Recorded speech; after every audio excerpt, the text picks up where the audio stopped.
So I just got back from vacation. My sister is a power lifter, and so I've been working on my compound lifts. She told me that back in med school, I used to be able to squat like 205, and I was struggling at 155. So I'm super upset about it. We need to change that. So I'm just gonna set up the squat rack. Gotta stretch out first, the hips, before I can get into squatting and all that stuff.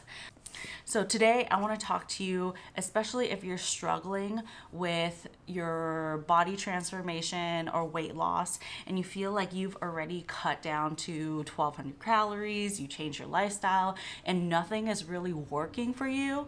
I want to show you like what I tell my patients on where to start and how to approach kind of like their weight loss journey. So as a warning, we are going to talk about calories, tracking calories, how to set up macros, and all that stuff. And so if that causes you any sort of anxiety or stress, please just skip this video. Like, this video is not for you and it's totally okay. I think that if you have that sort of anxiety, we should really address your relationship with yourself, self-love, self-compassion, and your relationship with food first prior to doing any sort of tracking or restriction or anything like that. And so that is totally okay. I'm still gonna be here. I'm still gonna be in the next video. Your mental health is the most important thing.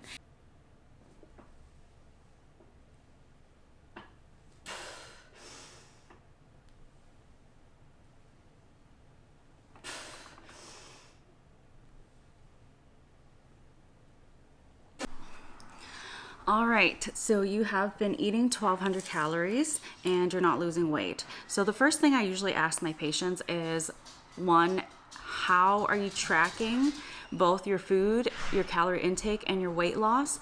And two, how long have you been doing it for? Summer. Oh God, my back, I pulled it. So most of the time my patients have just not been doing it for consistently enough for too long, but even then, like 1200 calories is way too low. Watch my last video on me explaining why that is. And then a lot of people are like, oh, I don't know my maintenance calories. I don't know what my calorie deficit is. And so let me explain that to you today. So number one, what I want you to do is I want you to take measurements. And what I do is, like, you can measure your arm, measure around your waist, measure the biggest part of your thigh, measure around your bottom. The reason why you want to take measurements and take pictures is because the scale can say a bunch of different things. And as long as your measurements are improving or changing, it means that you are losing fat, possibly also gaining muscle. Number two, I like to personally use like one of those scales where they tell you a fat percentage. I know they're not accurate, but consistency with it, using the same scale over and over again, it allows you to see like how your body is changing. And so just keep in mind that the number is not very accurate, and it can be very hard in the beginning when you associate like a number with your self-worth. And so just try to look at it more as an information perspective. Number two is tracking your calories. Everything that goes into your body, put it on this thing first. And without restriction, over the first 2 weeks, I want you to track, okay? And this, remember that this is without judgment, and this is just monitoring everything that comes into your body. So I use MyFitnessPal, and what I do is I grab one of these things. Say I grab a bowl, I put it on there, I zero it out, and then I have some chicken that Stan actually cooked yesterday that I'm gonna cook. And it says that per tenderloin, it is blah, blah, blah amount of calories. Okay, so what I'm gonna do, make sure it's zero and weigh this. See how much it weighs? 104 grams. So this is going in the microwave. And then I'm gonna make my sauce. You know, everything that literally goes into my meal, I am going to weigh it on this thing. Do that for everything. Like for example, if I want Cheetos, I know that 28 grams is a serving, so I literally like put it directly on here. See? So literally this, I will measure it out. This is 1 serving of Cheetos. Because if you sit there, I can eat this whole bag and be like, oh, it was 2 servings or 3 servings, who knows, but guesstimate, right? So you want to be very, very specific and measure out everything. So now I'm just going to make my sauce. You guys might think it's gross, but I think it tastes fine. I actually don't mind it at all.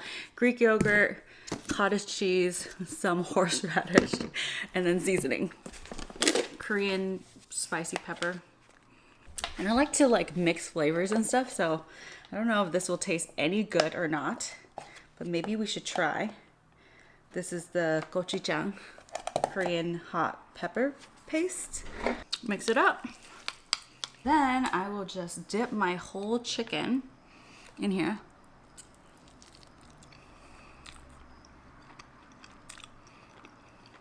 Not bad. It tastes like a barbecue, spicy-ish.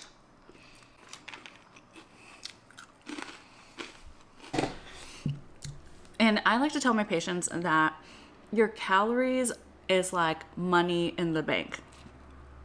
It doesn't just like start over because it's a new day. Imagine it being more like a weekly allowance. So if you eat more one day and eat less the other day, it kind of like balance out. So at the end of the week, you add up all your calorie intake and then you divide that by 7. And if you haven't gained weight, and if you're roughly 5 pounds around the same weight, then that is likely your maintenance calories. And that is likely how much you need to eat to be consistent or with like no weight changes. Okay, and then usually at the end of the 2 weeks, I have my patients come back in so I can review their food log with them, see the types of food that they ate, and then how many calories, and then readjust and all that stuff from there. If you're already eating 1,200 to like 1,600 calories, I would not restrict anymore because you are trying to build up your metabolism. That is our goal.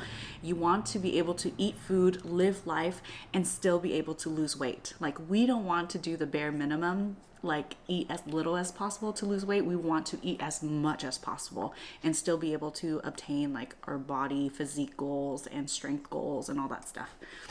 I reevaluate your food choices and some of the things that you're taking in, because changing some of those things can increase the rate in which your body uses energy to break down the food, which overall helps with metabolism. So when I look at these meals, a lot of it is like carbs and fats, but not enough protein at all for a lot of my patients. So we start off with focusing on protein and getting more protein and getting more fiber. How we calculate how much protein you need, you multiply your weight by 0.6 to 1. So for example, if you're 200 pounds, 200 times 0.6 is 120.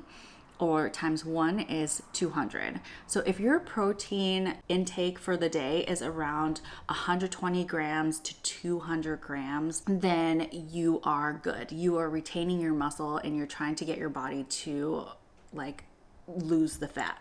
How macros work is that each macro is equivalent to a certain amount of calories, right? So a gram of protein is 4 calories, a gram of carb is 4 calories, a gram of fat is 9 calories. After that, if you find out, like say you have to eat 120 to 200 grams of protein, multiply that by 4. This is like how many calories are coming from protein. The rest of it can be divided between carbs and fats, and it doesn't really matter as long as you stay within your calorie limit for the day. And so I would say focus on there first, just getting in your protein. From a cardiovascular standpoint, they recommend decreasing your saturated fats down to 5 to 6% to prevent cardiovascular risk.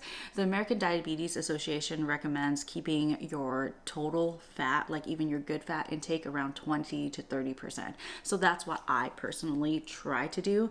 I don't hit it every single time, but I do try to hit a protein goal. And even changing that in general, I see like a significant difference in my patients, their satiety, hunger cues, and just like overall weight loss.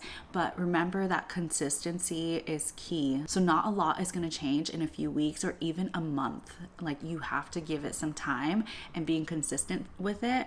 Consistency means like 80 to 90% at least most of the time for you to see changes. So that's how you set up macros. Let me know if you have any specific questions, or I can do a more thorough video on how to calculate those macros. But that is what you're gonna do to change. And then this is like the advanced part. After you figure out your diet, then I talk to my patients about their lifestyle. So what are the things that you're currently doing now? How many steps are you taking? Are you doing any resistance training? And what kind of cardio are you doing? And it's not like we all have to do all these things at once. Like I currently am not doing any cardio at all. I used to not get that many steps, but we try to look at things that we can modify in our lives to help with feeling happier and healthier. And so for my patients who are only walking like 2,000 steps, 3,000 steps a day, I say try to double that. Try to get to 5,000 or 6,000 steps a day. And I know it's really hard, especially for people who live in poor neighborhoods, or it's a dangerous neighborhood, or just not working roads that they can't walk outside, or it's like severely cold here, like in the Pacific Northwest. Like I literally walk around to my kitchen like this. And I'm like, okay, I've only had 3,000 steps, so I'm just gonna walk here and continue walking until I hit my goal of personally 10,000 steps. You don't have an island, that's okay. Stan, when he was doing his challenges, like he grabbed this mat, it's like a princess mat, and he literally was like running in place. You can do it. You can do it. I know a lot of people can't run because like their knees hurt or their joints hurt. I personally don't like running as much, so I just walk. Or if you have stairs, going up and down the stairs, that is enough for you to get in your steps and hit a step goal and possibly lose weight. It's hard. It's really hard because you'd rather just stay there. Like last night, I didn't hit my step goal, and this is the first time in a long time, and I was just so tired. I was on call, and I just laid in bed and watched TikTok. Usually, I walk around my kitchen and watch TikTok, but last night, wasn't having it. Number 2, resistance training. A lot of people are not doing resistance training as of yet, and the American Diabetes Association recommends about 2 to 3 times a week for resistance training. And we've seen that resistance training paired with cardiovascular exercise is better for weight loss than either one alone. And so when people are saying that, oh, they don't have anything, I say like regular dumbbells work for my patients who don't have weights. I was like, go in your kitchen and find like a can of canned foods, and you can lift this over your head, or like even go to the side and, you know, do some raises. It definitely adds a little bit of weight. In med school, when I didn't have any weights, I used to squat my 50-pound rice bag. So that is kind of all the concepts that I go through with my patients first. It takes a lot of time to master, and it takes a really long time to be more consistent about it. But once you learn these tools, it's not like you can ever unlearn them. Like I can pour out a serving of hot Cheetos, and I know that's a serving as long as I pour it out and I kind of look at it, because I've been tracking for so long that like I know kind of these things intuitively, you know, like when you look at 2 + 2, you know that equals 4. Like you can't unlearn those things. So yeah, just remember, it takes consistency. I'm here for you. Let me know if you have any other questions. Leave it in the comments and I'll do my best to answer them the best I can. If it needs more thorough explanation, then I'll make a video. And yeah, Stan and I are gonna go on a date. We're watching Everything, what was it called? Everything All the Time. Everything Everywhere All the Time. Yeah. I'm really excited.